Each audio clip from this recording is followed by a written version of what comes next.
प्रश्नावली 3.5 हम दो चरों वाले रैखिक समीकरण वाला चैप्टर पढ़ रहे हैं, जिसमें प्रश्नावली 3.5 आज हमें पढ़ना है, जिसमें वज्र गुणन विधि द्वारा दो चरों वाले रैखिक समीकरण का हल करना है। तो वज्र गुणन विधि है क्या और इसको कैसे हल करते हैं, इसको देखते हैं। तो प्रश्नावली 3.5 के प्रश्न से शुरू करेंगे। जैसे प्रश्न है, निम्न रैखिक समीकरणों के युग्मों में से किसका एक अद्वितीय हल है, किसका कोई हल नहीं है, या किसके अपरिमित रूप से अनेक हल हैं। अद्वितीय हल की स्थिति में उसे वज्र गुणन विधि से ज्ञात कीजिए। तो पहले हमें इसमें ज्ञात करना होगा कि अद्वितीय हल वाला कौन सा है, कोई हल जिसके नहीं है वो समीकरण कौन सा है, और अपरिमित रूप से अनेक हल वाला समीकरण कौन सा है। उसमें से सिर्फ अद्वितीय हल की स्थिति में ही हमें वज्र गुणन विधि से हल करना है। तो पहले चेक करें। जैसे पहले का पहला प्रश्न है, समीकरण दिया गया है x माइनस 3y माइनस 3 बराबर 0, x माइनस 3y माइनस 3 बराबर 0 और 3x माइनस 9y माइनस 2 बराबर 0। ये हमारा समीकरण 1 और ये हमारा समीकरण 2। अब समीकरण 1 और 2 में हमें जांच करना है कि कौन सा अद्वितीय हल है। तो इसका अद्वितीय हल चेक करने के लिए हमें a1x plus b1y plus c1 से तुलना करना होगा समीकरण 1 का। समीकरण 1 का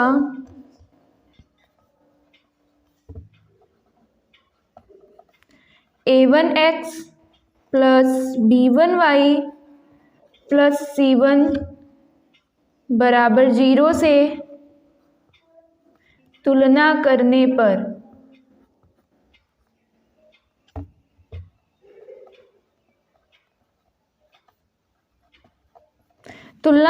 हमें क्या प्राप्त होगा। a1x की तुलना कर रहे हैं x से, तो यहाँ पे a1 का मान प्राप्त हो जाएगा 1। इसी प्रकार b1y का तुलना करना है, b1y की तुलना करनी है माइनस 3y से, तो b1 का मान आ जाएगा माइनस 3। इसी प्रकार c1 का माइनस 3 से, तो यहाँ पे आ जाएगा c1 बराबर माइनस 3। अब समीकरण 2 की इसी समीकरण जिसमें हमें गुणांक बदल देने हैं a2x plus b2y plus c2 से तुलना करने पर, समीकरण 2 की a2x plus b2y plus c2 से तुलना करने पर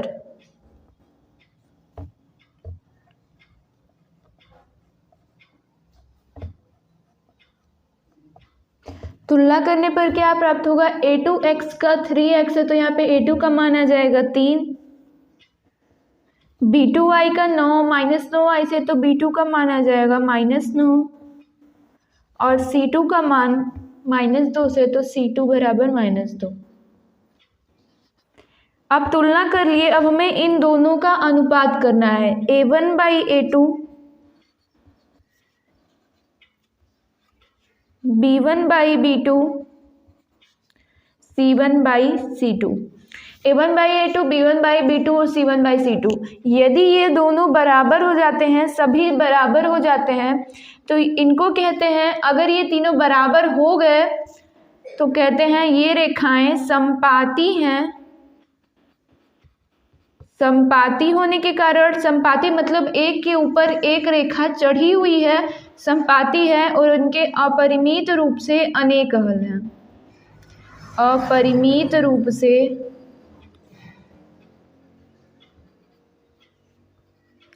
अनेक हल।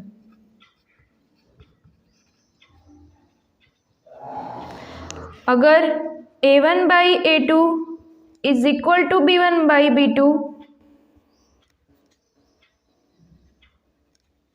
Is not equal to c1 by c2, अगर ये कंडीशन पाई गई a1 बटे a2 बराबर है b1 बटे b2 के, लेकिन c1 बटे c2 के बराबर नहीं है, तब कहते हैं रेखाएं समांतर हैं।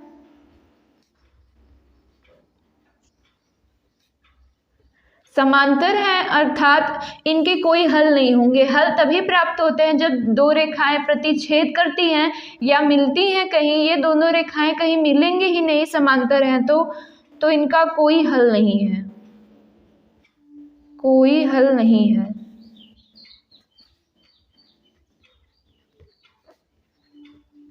अब अद्वितीय हल का condition a1/a2 is not equal to b1/b2। a1/a2 is not equal to a1/a2 कभी बराबर नहीं होना चाहिए b1/b2 के, तब वह एक अद्वितीय हल का उदाहरण होता है। अद्वितीय हल तब होता है जब दो रेखाएं किसी एक जगह पर प्रतिच्छेद करती हैं, तो ये रेखाएं प्रतिच्छेदन है।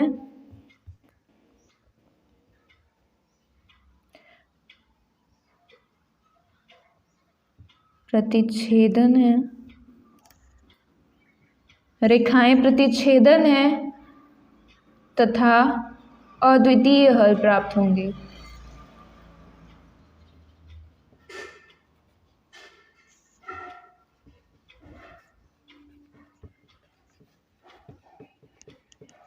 हमें समीकरण पहले प्रश्न को चेक करना है कि ये कौन से कंडीशन में आएगा। तो पहला ये, दूसरा और ये तीसरा। तो यहाँ से देखेंगे a1/a2 बराबर है 1/3, 1/3। फिर है -3/-9, फिर है -3/2। इन दोनों को हल करें तो 1/3, ये से -3 से -3 कट जाएगा, 3 और मतलब 3 तरीका 9 यहाँ पे बचेगा 1/3। ये दोनों बराबर हो गए और ये बचा -3/2। ये कौन सा कंडीशन है? a1/a2 is equal to b1/b2 is not equal to c1/c2।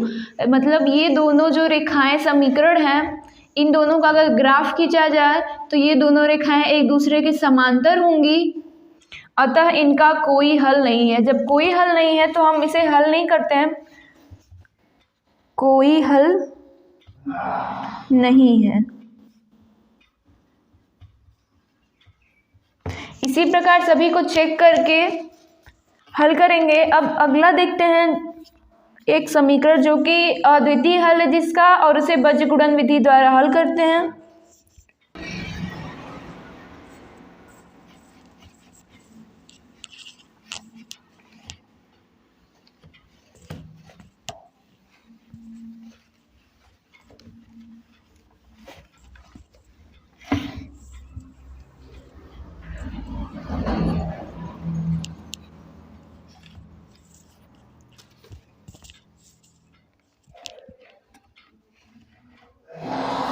जैसे कि इसी का क्वेश्चन नंबर 2 जो दूसरा है पहले का, उसके अद्वितीय हल होंगे। जैसे प्रश्न है 2x + y = 5 और 3x + 2y = 8।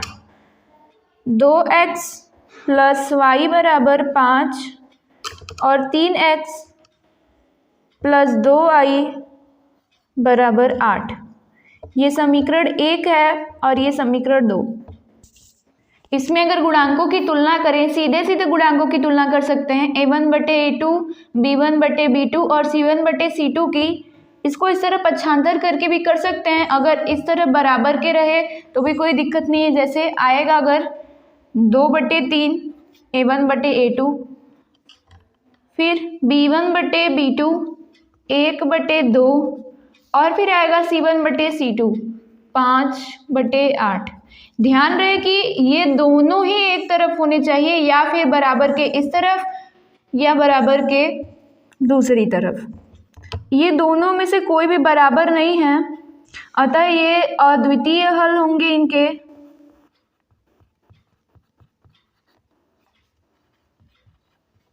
अद्वितीय हल हैं, इसलिए हम इन्हें बीजगुणन विधि द्वारा हल करेंगे। बीजगुणन विधि से हल करने के लिए सबसे पहले एक फार्मूला याद करना होगा, जैसे a1x plus b1y plus c1 बराबर 0 और a2x plus b2y plus c2 बराबर 0। इन दोनों समीकरण के लिए, ये दोनों मानक समीकरण हैं, इन दोनों समीकरण के लिए x का मान हो जाएगा b1c2 माइनस b2c1 बटे a1b2 माइनस a2b1। x का मान हो गया। इसी प्रकार अगर y का मान ज्ञात करना हो तो y का मान हो जाएगा c1a2 माइनस c2a1 बटे a1b2 माइनस a2b1। ये दोनों फार्मूले याद रखने हैं। अभी इसको लगाने का तरीका भी देखते हैं।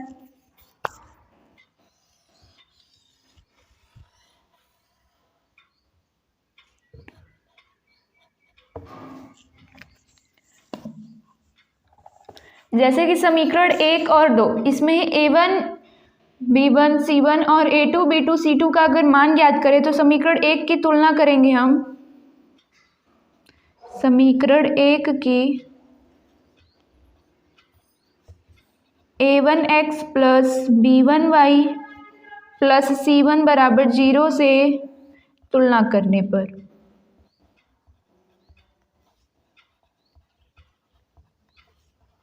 जब तुलना करेंगे तो a1 का मान आ जाएगा 2,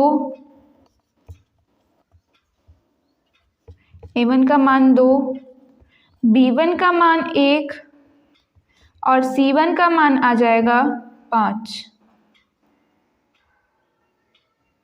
सॉरी, c1 का मान आएगा -5, क्योंकि इसको अब हमें इस तरह पक्षांतर करना होगा, तब समीकरण हमें प्राप्त होगा 2x प्लस y माइनस 5 बराबर 0। तब c1 का मान हमें -5 प्राप्त होगा। इसी प्रकार समीकरण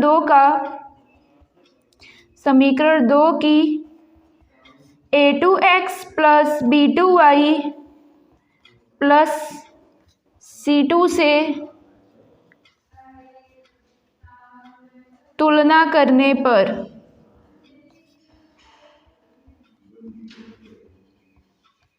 यहाँ पे a2x plus b2y plus c2, मतलब ये c2 इस तरह पक्षांतर हो जाएगा तो -8 हो जाएगा। तो यहाँ पे a1 बराबर आ जाएगा 3, a2 बराबर 3, b2 बराबर 2 और c2 बराबर आ जाएगा -8। अब हमें डायरेक्ट ये फार्मूला लगा देना है तो मान ज्ञात हो जाएगा। x बराबर, जैसे अगर हमें x का मान ज्ञात करना हो तो ये वाला फार्मूला, जैसे b1c2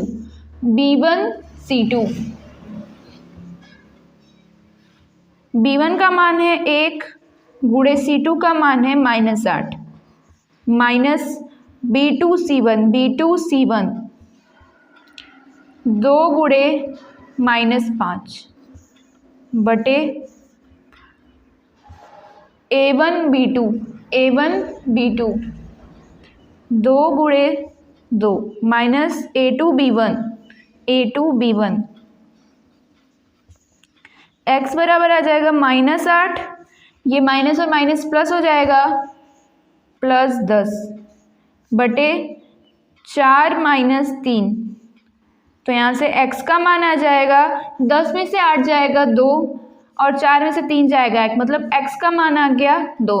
अब y का मान निकालने के लिए हम समीकरण 1, 2 किसी में रख सकते हैं या फिर y का मान इस फार्मूले से डायरेक्टली निकाल सकते हैं, लेकिन इस फार्मूले में ज़्यादा दिक्कत हो रही हो तो हमें x का मान डायरेक्ट समीकरण 1 या 2 में किसी में रख के हल कर सकते हैं। तो x का मान समीकरण 1 में रखने पर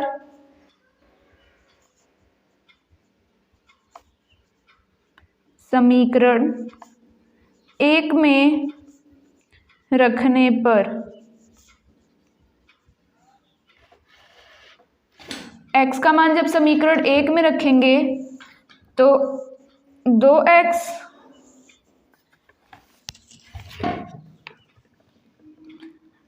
प्लस y बराबर 5 2 गुणे 2 प्लस y बराबर 5।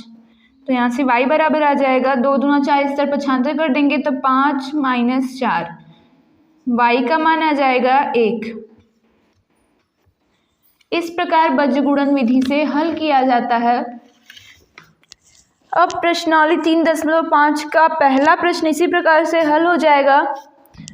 बाकी प्रश्न हम अगले वीडियो में देखेंगे।